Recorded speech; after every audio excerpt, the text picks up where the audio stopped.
Welcome to the Building Wealth with No Borders podcast with me, Lamide Elizabeth, where I'll be bringing you guests from around the world to share with you their strategies on building wealth. And today we are in Dubai with... Did we have an option of being in London? Yeah. Oh, okay. All right. Next time. Today we are in Dubai with the golden girl of real estate and the founder of Propology, Silvia Eldawi. Hello, Silvia. Hello, Lamide. I'm so excited to have you here. I love your personality and your energy. Oh, thank you. Can you introduce yourself to our guests? Sure. So I like that, the golden girl of real estate. And that's probably because I've been in the real estate industry for over 22 years now. Not as a broker. I was a broker for the first 2 years of my real estate career. And then I was so good that I was moved into management and then became a director very early on. And I stayed at director level for about 14 years after that. And then I broke away. I co-founded a prop tech startup and then in Dubai. And then I went on my own. And I'm now hosting a show called Golden Nuggets with Silvia Eldawi, where I interview all the heavy hitters in the real estate industry. And that's what I do. I love that. And so what was the journey that led you to Dubai? Like, when did you come to Dubai? How long have you been here? What led you here? I came in 2017. Okay. And the first time I visited Dubai on holiday was like 2001 or something. So I've got family. So my parents have got 10 brothers and sisters each. And each of those brothers and sisters is in a different country in every part, in the world. And so I had like 3 or 4 aunts and uncles in Dubai. Since they'd been here since the 80s. So their children, my cousins, right about my age group, whenever one of them was getting married, we'd come to Dubai on holidays, me, my mum, my dad, whoever. And so I came in 2001, I think was the first year. And I was like, fell in love with it. Then came back a couple of years later and I was like, when you go on holiday and you're like, oh, I've been here before, I know what's what and I know how to get around. But I came back and I was like, I don't feel like I've been here before. It changed so much in the space of 3 years. And the same again, like 3 years later, I was like, wow, how is this place changing or evolving so quickly to the point where I don't even feel like I've been here before? And then what made me move to Dubai was... you've heard of seasonal affective disorder, SAD. Yes. I started getting that. And it was like December, January, February of every year, I'd go through a little depression because of the lack of sunlight and just miserable weather. And then my friend actually diagnosed me. She's like, oh, are you in one of your funks again? And I was like, what are you talking about? She's like, you always do this every year, January, February, March, you're miserable. You've got seasonal affective disorder. I was like, I've got what? Googled it. And I was like, yes. That's exactly what I have because I'm fine all the other months of the year. And I was like, can I really afford to stay somewhere where I'm losing a third or a quarter of my year just because of the weather? The weather, yeah. And then I was just like, right, that's it. I'm moving to Dubai. What was it like in 2001? I think it was just like one long Sheikh Zayed road. Was Marina there or was it being built? It was just a lot of desert. Yeah. But you could see that it was beginning. But I thought that was it. It was done. Like, that's the city. Right. But then you come back years later and it's like all of Sheikh Zayed Road was built up. There were all these hotels and high, skyscrapers. And I can't remember when Burj Khalifa started. Maybe that was like 2000. I don't know. But it was just unrecognizable every time I went back. I love that. So you moved in your 30s. Which is so interesting because a lot of people feel like if they've missed the 20s boat when it comes to moving around the world or doing the things that they want to do, then they've kind of missed the boat. Yeah. And obviously there's a reason for that, right? People end up, having a lot of liability, should I say. They might have a house, they might have kids, a pet, they want their kids to go to a particular school in the area that they've grown up in, all of that sort of stuff. What made it easy for you to transition in your 30s? I think it was, of course, not being married or having had kids. It was easy. It was just me. So I didn't have to, there was nobody else to consider in the equation apart from myself. Of course, you're leaving your friends behind, your family. But I knew that I'd be coming back often. So it wasn't part of my decision making. But yeah, I think I just had to, I just felt like I can't stay here, London, just to satisfy everybody else. Like if I'm not feeling it, if I feel that there's more for my life and it could potentially be in Dubai, I have to explore that. Otherwise, I will regret it. Was there any pull from the Dubai side, or was it just the push from the London side? Probably equidistant. There was push and pull. And what was the worst that could happen? I hated it, and then go back. That was one risk that I was prepared to take, and it paid off. Yeah. And how did you go about finding a job? Because I know so many people in the UK right now, especially in the current situation, who are like, I want to leave. How do I get to Dubai? But the job part is one of the hardest that most people find. So what was your process? For me, when you get into higher management, your notice periods become longer. So rather than a typical month notice to terminate, I had to give 3 months notice. So for me, it was kind of like, okay, who's going to wait 3 months? Like, I can't start interviewing and telling people, oh, but I can't join until the end of the year, or so I was like, you have to take the leap, resign, and then figure it out. So I actually resigned from my director role, gave my 3 months notice, and the managing director at the time, he was like, are you mad? You're going to Dubai and you haven't got a job lined up, and you're leaving this amazing role and you don't know what yet. And I was like, yeah, it's going to work out. I just know it will work out, but I have to take that risk. And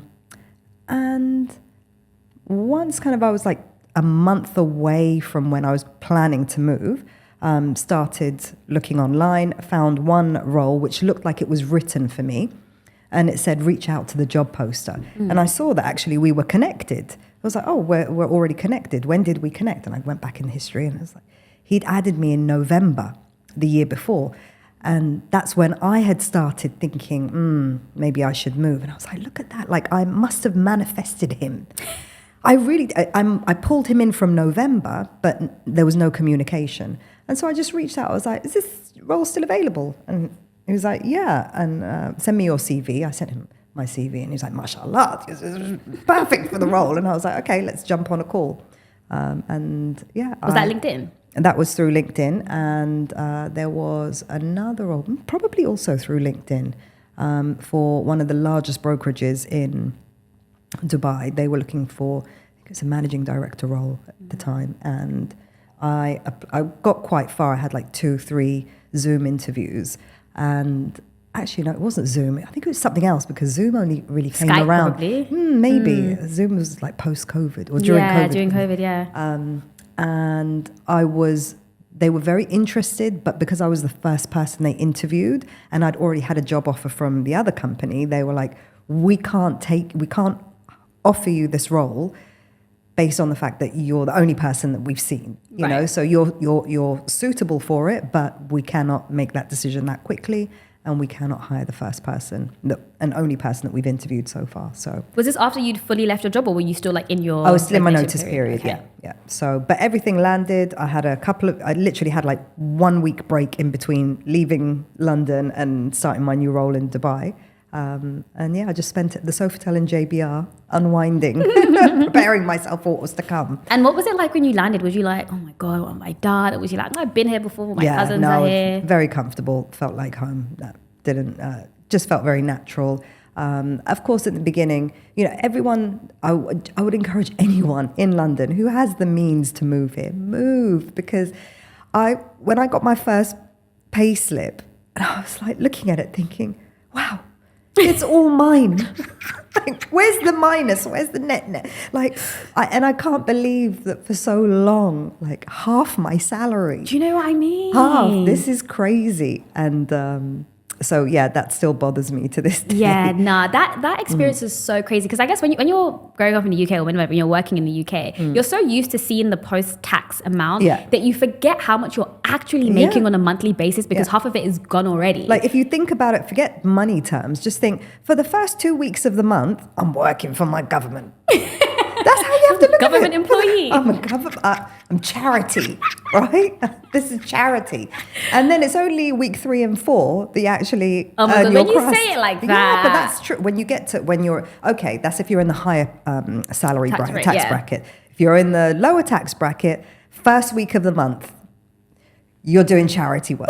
You're doing government work. You're doing, what's it called? NGO or something.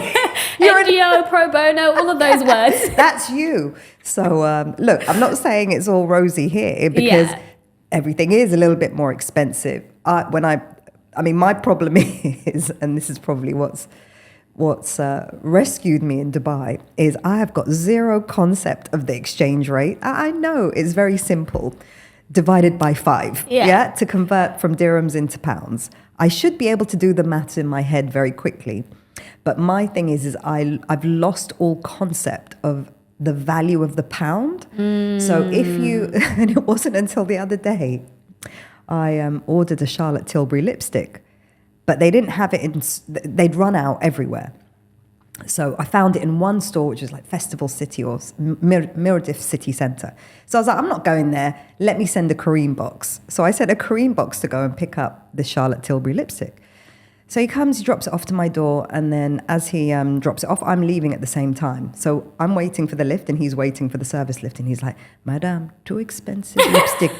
I'm like, what do you mean? He's like, 160 dirham for lipstick. It's very expensive, madam. No, he's in your business. Yeah, I was like, first of all, but then he was like, that's how much I get paid in a day. And I was like, oh man, Sylvia, humble yourself. Did you really need to go and spend 160? And yes, I did need to pay 160 for the lipstick.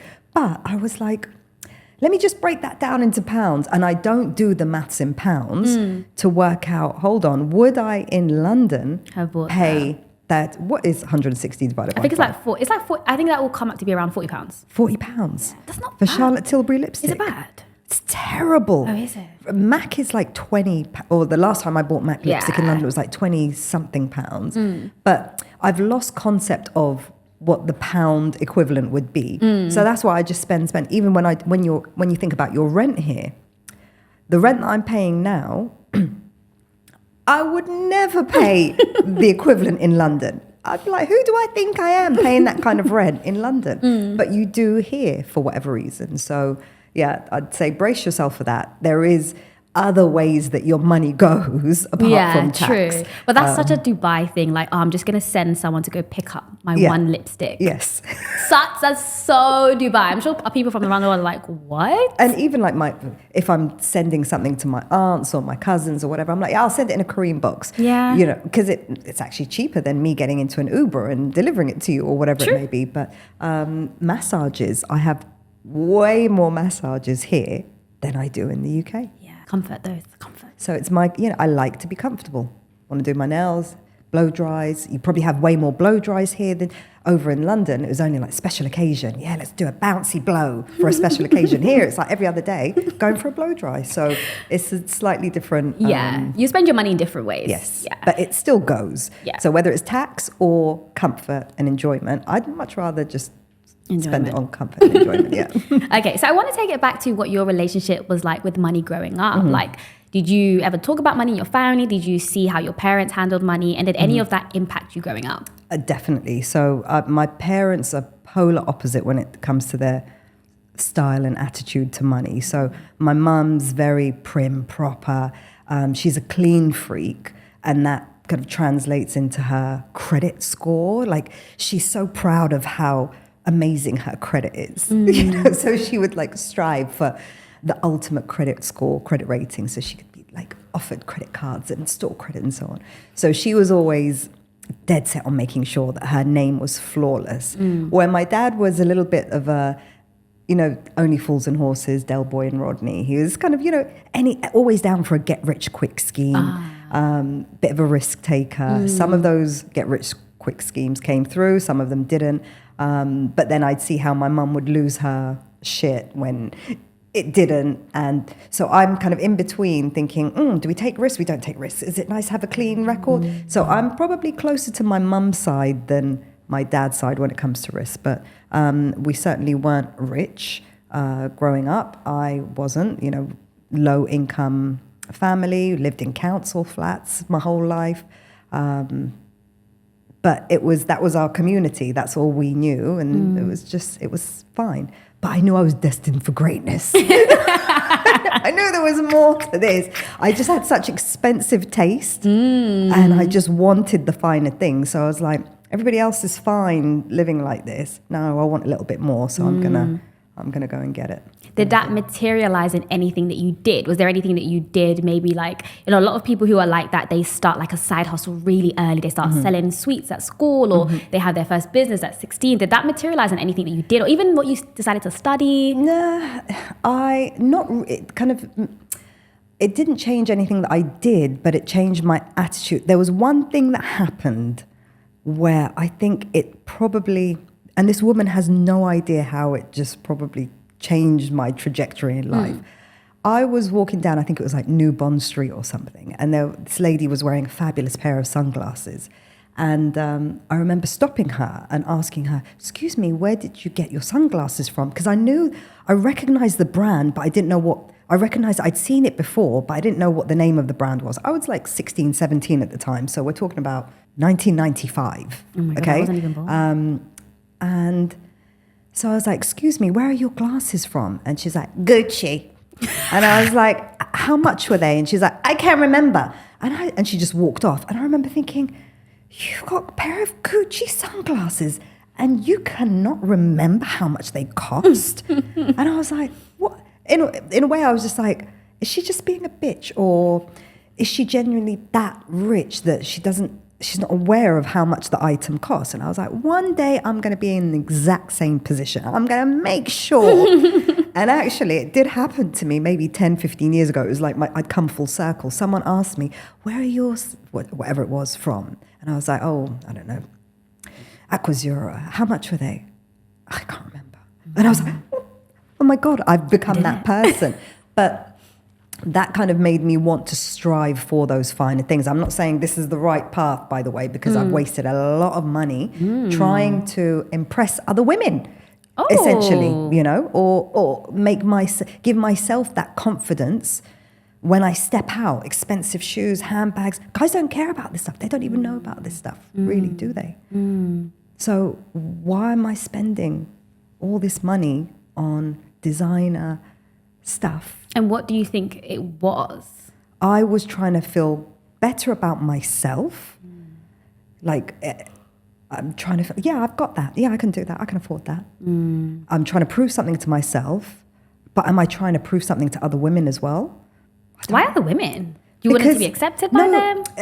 There's got to be some kind of herd mentality, because you're not buying, it's either for you or to impress other people. Who are you why would you buy designer stuff to impress a guy? They don't even notice these things. I don't think they would know they'd know a Christian Louboutin, but they wouldn't necessarily know their designer bags or jewelry.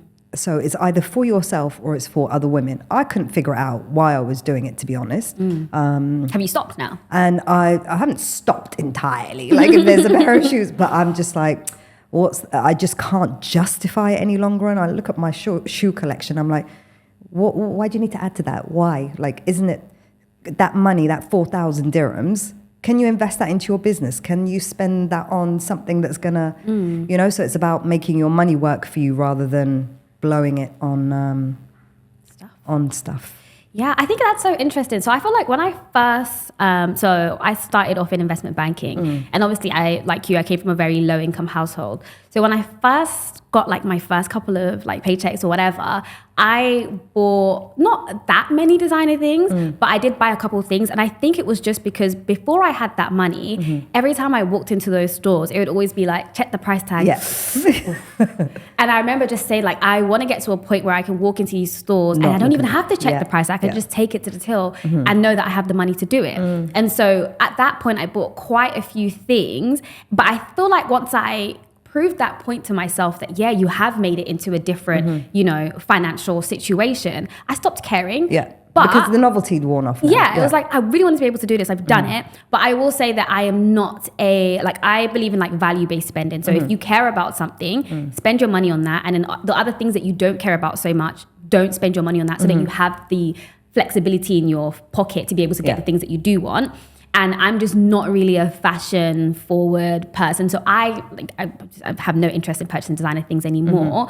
But if there was someone who maybe they do value it for one reason, you like to look good or whatever, I don't think it's necessarily a bad thing if that's what you value, as long as you're not, breaking the bank, or as long as you're not, starving yourself from like moving forward and like building yourself financially. I think you have to question, what are you doing it for? And if it's to make yourself feel more confident, it's only short-lived. Like it's a couple of weeks and then you're going. It's fake confidence. Or if it's to impress other people, why do you need their validation? And is there something better that you can spend that money on? And the answer is always going to be yes. And whether it's even charity, like I do genuinely believe when you give, you're going to get back. Like whenever I've made some kind of donation or, charitable payment or tried to look after someone, it's always come back to me immediately in a way that I never expected. So I just think, like, let's say, for example, you're buying one pair of designer shoes or a handbag every month. Over the course of the year, you could have had an entire piece of real estate. So it's like, okay, what's more important, that I've got a new pair of shoes or that I'm building my wealth? So I just get a control of it, try and figure out the why behind it and the alternatives. And then if you're still comfortable with it, with your decision, knock yourself out. Buy those shoes, get that bag, you deserve it. But don't get carried away with it. You don't want to be that person who's like, what have I done with my money? And that's like one of the worst places to be in. So how has Dubai shifted your perspective of money, being rich, wealth, all of those things? So it's never, as I mentioned, it's never really something that I've strived for. It has spoilt me even more. So that now I'm like, yes, this is the level of comfort I deserve, right? So comfort is an important word. But I think one thing to recognize, or one thing that you will definitely suffer from in Dubai, is that it is never enough. There's always someone making more, with more, earning, whatever it is. Like, you will never be top. It never ends. So you think, okay, I want to have by the end of next year, I want to be driving a Bentley. Okay, then the next year it's like, okay, I want a Bentley, but with a 1-digit car registration. Like, it never ends. So I would just say that that's one thing that Dubai definitely does, is just remind you that there's no end to it. Like, who are you trying to be? Elon Musk?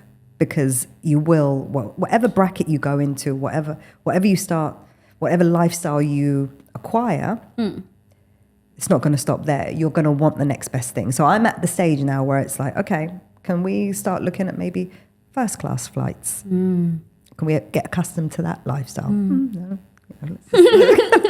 But or where you live, you might want to upgrade, or instead of being in a 2-bedroom, maybe it's time for a 3-bedroom. So there's always more.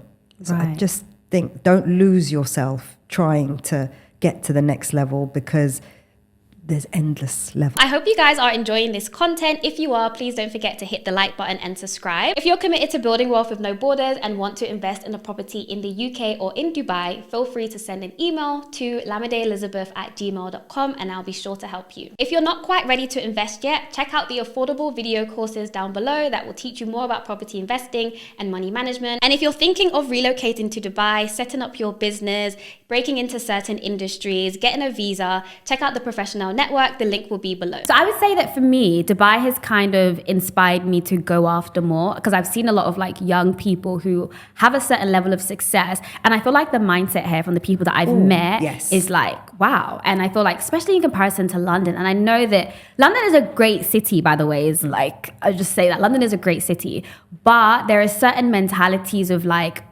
I don't know, stay in your lane. Basically that. Yes, that's what Dubai does. Dubai has such a contagious spirit of entrepreneurialism that you cannot help but be the same way.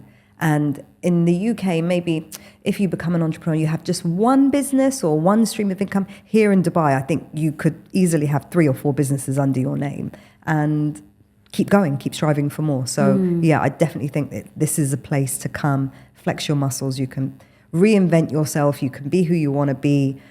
start fresh, because that's what holds a lot of people back home, because they don't want to be seen as, oh, hold on, all of a sudden she's Miss Entrepreneur. Oh, who does she think she is? Exactly. You think you're that girl. Yeah. You think you're this. Yeah. You think you're that. Right. So leave the country, come somewhere else, start a new life, be the person, the new version of you that you want to be. It's not pretending. It's just, okay, that's what I want for myself. Yeah. And this is a great playground to do that in.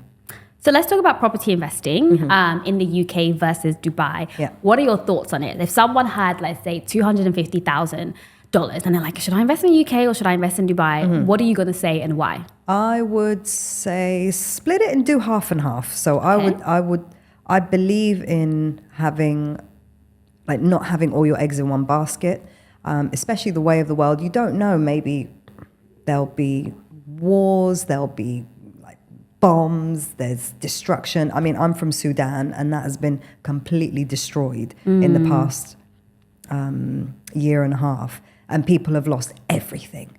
Their homes, their businesses, their gold, their wealth, everything gone because they were in that country. Luckily, if they've got assets in different parts of the world, they're not as exposed. But imagine if you had everything riding on one country, you're exposed to whatever happens in that country. So I would say split across multiple cities where you can. And if you're buying in London... Or in the UK, generally. In the UK, I would say... And the one thing that... Well, I mean, I bought property before the rules had changed, but definitely now if you're buying property... buy it in a company name or a trust or whatever. Like this is just information they don't tell you publicly. Do not buy property in your personal name. I mean, there might be reasons why you might need to, but you get to a certain age and you start having to consider inheritance, tax planning, your self-assessment. You'll be able to deduct more of your mortgage interest if it's under a company. Like there's so many different loopholes. I'm not saying evade tax, but the smart people with the right advice are buying properties in under trusts or companies. They're not buying it in their individual name.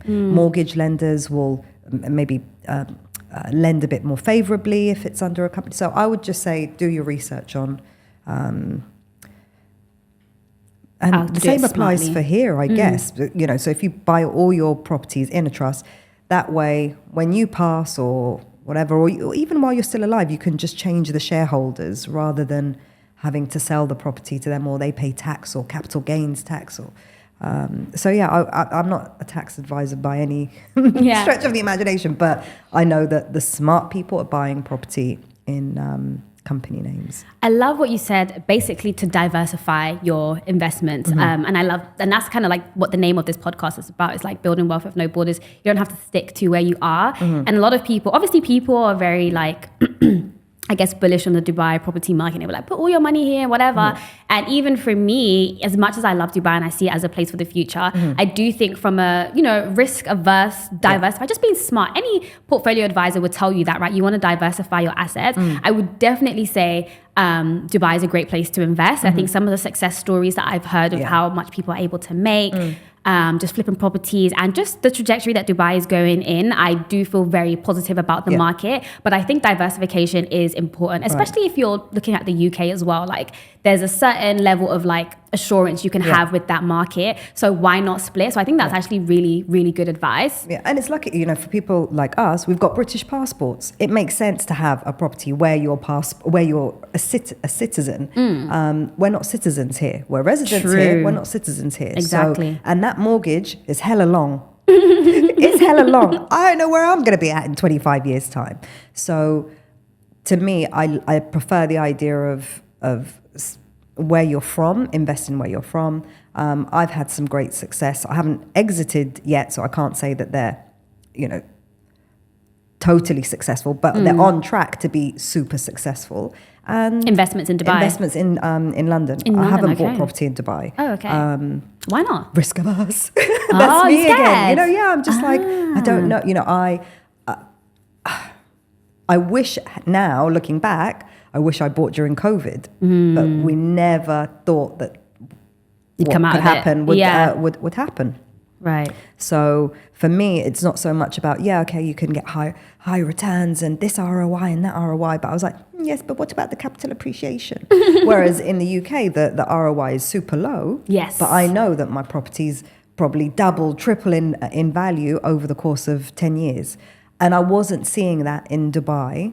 I wasn't seeing many cases of that in Dubai before COVID. And then after COVID, it was like, oh, wow. Oh, now wow. it's crazy what people have Yeah. been able to do. Okay, so we're going to be moving on to the Wealth Woes segment. And this is where one of my listeners sends in a dilemma that they are having. And they kind of just want to get your opinion on, like, what they should do. Okay. And if you guys are listening and you have your own wealth woe, then you can just submit it anonymously using the link in the description. So this person says, I am very passionate about building wealth, but can't seem to place my head on the things I want to do to build wealth career-wise. I literally excel at anything I do, which makes it difficult to decide on what exactly I want to do.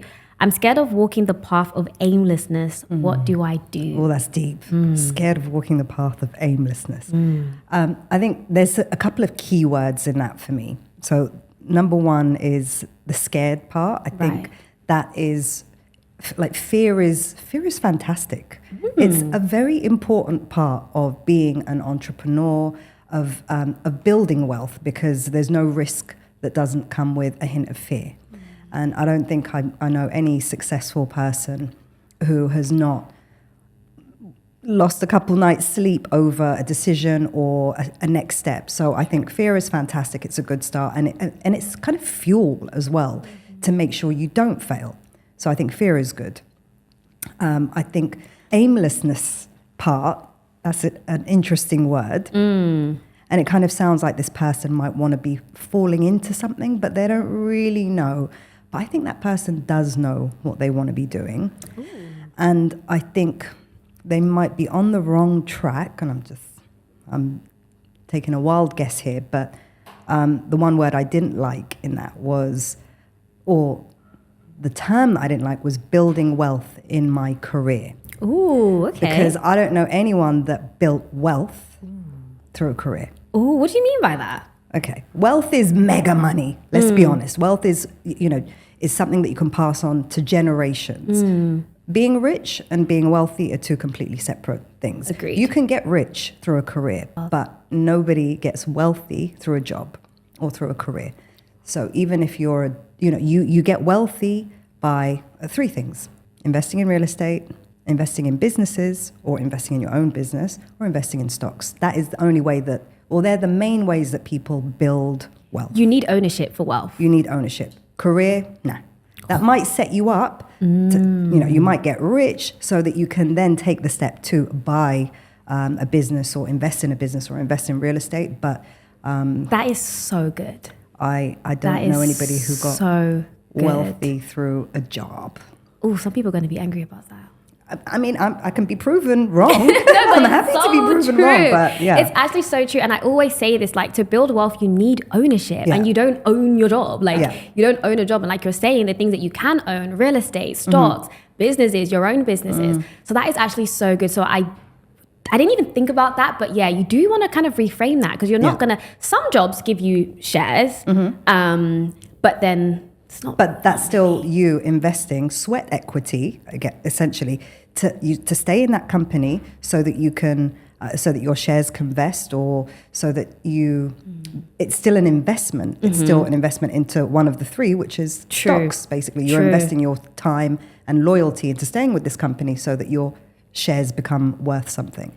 So I would just, look, there's nothing wrong with being rich. There's nothing wrong with being poor either. But I'm sticking to the question. This person wants to know how to build wealth, and they think they're going to do it through a career.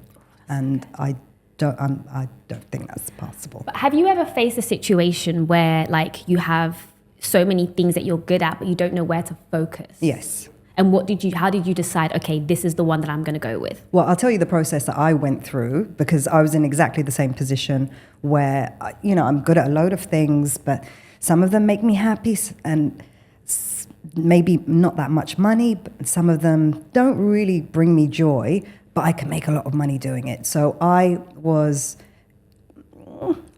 struggling to work out what my next move was going to be after I exited one of my startups. And I said to myself, I'm going to give myself 6 months and I'm going to work it out. It's going to land to me. I just let go and let God, right? And it did come to me, but through a spiritual process called, I don't know if you've heard of, it's a Japanese concept called Ikigai. Okay. And it was the best thing that I could ever do because I'm such an overthinker. And Ikigai allows you to put all your thoughts, all your ideas, no matter how crazy they are, you just put them all down on a piece of paper and you start drawing lines in between them. So, okay, I'm going to If you can try explain and it a remember. little bit. Yeah. So it's what you love, what you're good at, what the world needs, and what you can be paid for. So those are the 4 circles. And then when you blend them all together, they're very specific to you, you end up with a whole range of things that you can do, and you can pick from those. So let's say, for example, under the things like what do you enjoy, I put performing. I always liked performing. I used to put on shows for my parents and I used to do accents and stuff and impressions of people. So I wrote that down, no matter how small it is. So I was like, okay, performing. What does the world need? And I was like, okay, a bit of real estate education, that was one. And what was the other one? What can you get paid for? And it was like, okay, training courses, this and that. You just put everything down, no matter how wild it may seem. And then it's all there in front of you. And you can literally just say, okay, well, if I can I blend performance with real estate education and charge X for it? And does the world need that? And do I love this? No. Okay, so let's start again. So you just move around So you're looking for this like overlap of like all of these key things. Exactly, right. So once you do that process, something will land. And you don't have, it's not a one day thing. It might take you a few days to put your thoughts down on paper. But yeah, I would highly recommend the concept of Ikigai to everyone. That's a really good one. I remember looking at that as well. And I would also say, because I'm also someone that kind of struggles with wanting to do multiple things. And I think you should choose something, because if you end up trying to do like 4 different things, you're going to end up doing all 4 of them, but not to the best of your capacity. Yeah. And then you'll never get to a level of excellence because there's going to be someone else who's giving it 100%, whereas you're giving it 25% because you're splitting it across multiple other things. So yeah, you can use a process like that, Ikigai, to try and figure out where that overlap is between all the things that you do love. But then also, I think that first point that you made is key. Like you don't really understand what it means to build wealth, which is probably where the confusion is coming from. Yeah. But yeah, that was great advice. Thank you. And I also think that people do put themselves under pressure to. Not everyone is supposed to be wealthy. Not everyone is supposed to be rich. Not everyone is supposed to be poor. Like, I'm not saying stay in your lane, but people are out here killing themselves I do believe in, to some degree, everything is written. Your quota in life is allocated to you. So do you think? So you think some people are predestined to be poor? Yes. Really? Yes, of course. But why? Because what would the world look like if everybody was stinking rich? But then, like, wealth, who would do the things? Wealth is relative, right? Yeah, I mean, in terms of the value or the number that we're talking about, one person might think, if $1 million would be enough for me, and someone else might be thinking that would be absolute bloody nightmare. Right. So it's not for everyone. Like the wealthy people need rich people to maybe advise them on things. The rich people need poor people to clean their cars, to cook their meals, whatever. Like we can't all be super successful. So, if you've got the drive, you've got the ambition, great. But don't kill yourself trying to.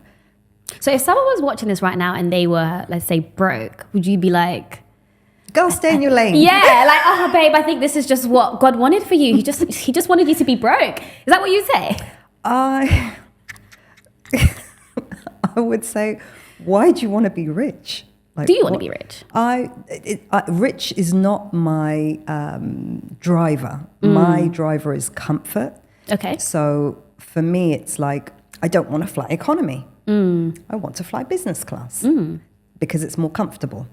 I don't want to cook for example. I want to order on Deliveroo, whatever it may be. Like, I like comfort. Right. So I don't necessarily want to be I don't want to be wealthy.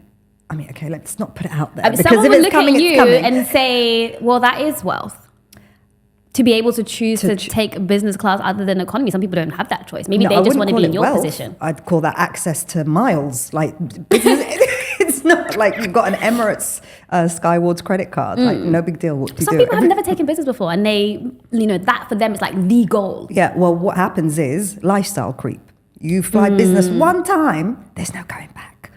So you have to then push yourself. And I guess that's kind of what I've done, is I've pushed myself to earn enough to live in the way that I want to live. Yes. So that's where I'm at now. I'm not rich.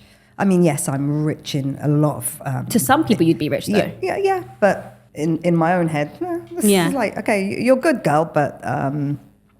and wealthy, okay, it would be nice to just know that, okay, my retirement and everything's taken care of and I don't have to work. I can choose to work, one of those things. But I do believe it's predestined. And yes, you have to graft, you have to attempt it. Like, God's just not going to just give it to you.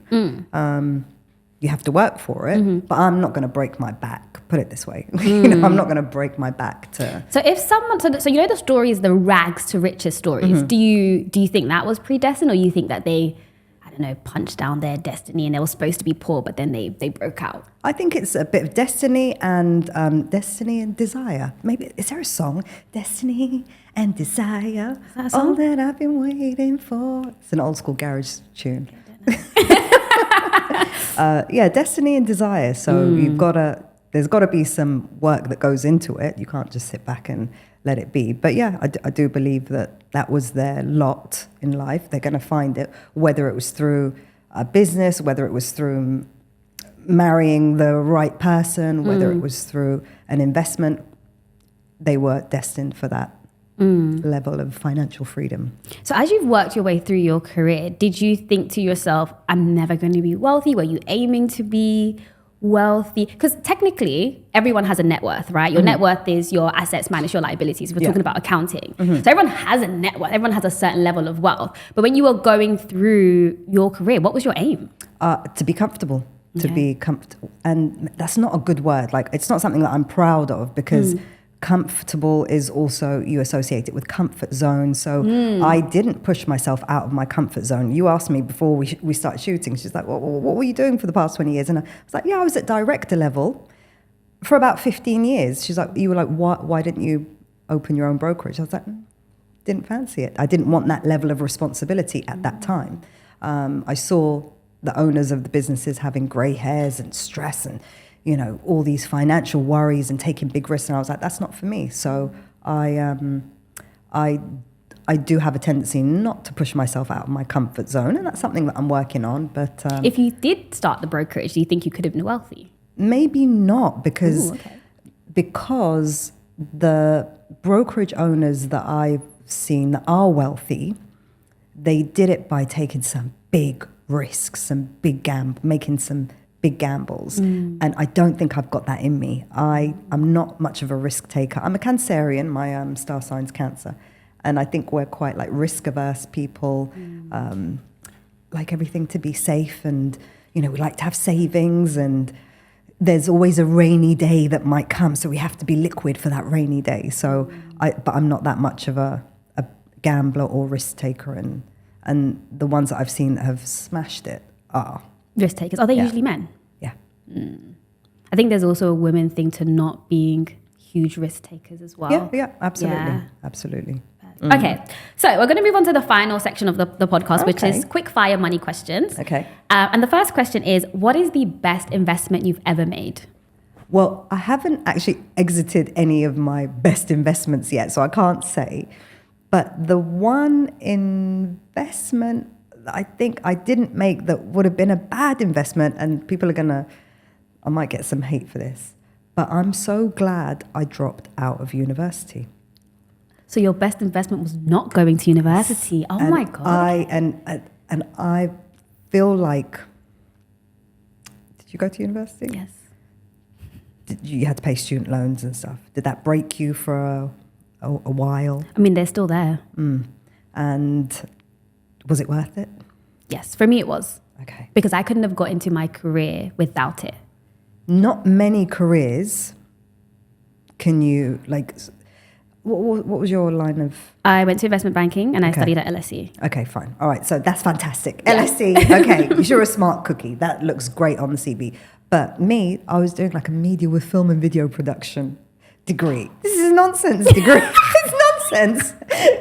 Now look, funnily enough, 20 years later, I end up in media, film and video production somehow. But I didn't need to go through what I went through to do. So if you're doing a nonsense degree or planning on doing a nonsense degree, save yourself. Because as well, if you're thinking entrepreneurially, like most of these entrepreneurs don't have degrees. Like you can make so much money without having had a degree. So I would just really question yourself. You want to go for the fun and just the experience and, freshers week and all of that. Like, yeah, it's exciting. I hated it. I absolutely hated all of that stuff. That's good though. Yeah. I haven't heard that yet. So that's a good one. I love different perspectives. Yeah. Okay, so the second one is, what is the biggest money mistake you've ever made? The biggest money mistake that I've ever made, and I do not make it anymore, is lending people money. Girl, I have a strong rule now. Don't nobody ask me to lend you money. I'll never ask you to lend me money. Don't you ask me to lend me money. Because I have never it stopped when I was about 30. I think 30 was when I was like, never, ever again am I lending anyone money. Because every single time, let's say, for example, someone says, lend me £1,000. I'll get it back to you, bank transfer on this date. Yeah? I have never, ever lent money and got it back in the way that I was promised to get it back. And there's still a lot of money out there that I've been promised back and never came back to me. So that's the worst thing. I mean, it's nice to do, but for me, it's one of my strong rules. I don't lend people money. Fine. Okay, fair enough. Okay, and then the last one is, what is one piece of advice you'd give to someone who is trying to build wealth or trying to build wealth globally? So globally, you don't have to physically be global, but we have the internet. So sell, invest, teach, learn. There's so much to do on the internet. People are making mad money on the internet, even YouTube. People, but I'm shy. No, there's faceless accounts making a killing on YouTube.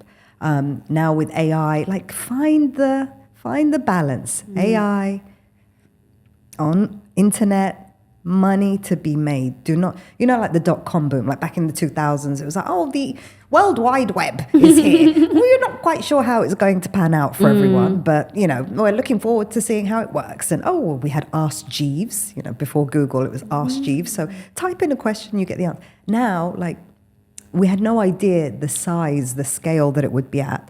And now it's just normal.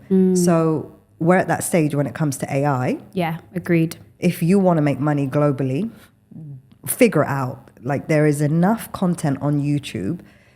Go into a YouTube rabbit hole and just find something that you're passionate in. Teach, learn, post content. Like, there is so much to be done globally. Amazing. Thank you so much, Silvia. You are hilarious. Oh, I'm here to entertain. And I love the controversy as But well. I would say, don't necessarily listen to my advice. This is something that people do. And this is another thing. Like, this is just purely for entertainment purposes. It should not be construed as financial advice or legal advice. Where can they find you? Oh, you're going to say something. Go on. Don't listen to everything you hear on the internet. True. Right? Everybody comes on a podcast is an expert in something. And it's down to you to decide whether you want what's going to work for you. Yeah. So don't believe everything that you hear. I don't necessarily I've just got my perspective. I've got my experiences and my attitudes. Might not be right for everyone. So don't take everything that you hear as, that's the way it should. No, I haven't figured it out. Yeah. I'm still figuring it out, but I'm enjoying myself. So where can they find you? They can find me on Instagram at Silvia Eldawi, Silvia with an I. They can find me on YouTube if they search for Golden Nuggets with Silvia Eldawi, YouTube and Spotify. Amazing. Thank you so much. Thank you. That was really fun.